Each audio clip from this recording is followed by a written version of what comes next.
আপনারা তো এই সেক্টরে একদম শুরুতে আসেননি, বরং অন্যদের চেয়ে আপনারা দেরিতে এসেছেন, কিন্তু মার্কেট লিডারশিপে তো আপনারা এখন টপে।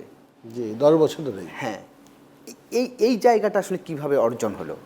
আই ডোন্ট নো, এক নম্বর হতে পারে যে আমরা মনে করছি যে বাংলাদেশের যে পপুলেশন পিরামিড এইটা বলে একটা কথা আছে।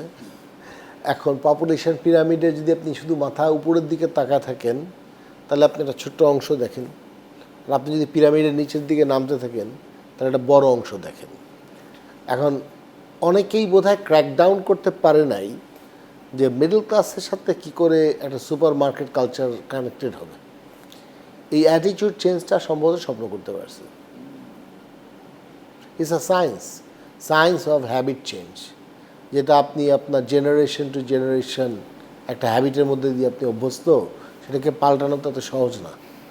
এই ডিফিকাল্ট চ্যালেঞ্জটা সবাই হয়তো নিতে পারে নাই, বা স্বপ্ন টিম কুড সলভ ইট।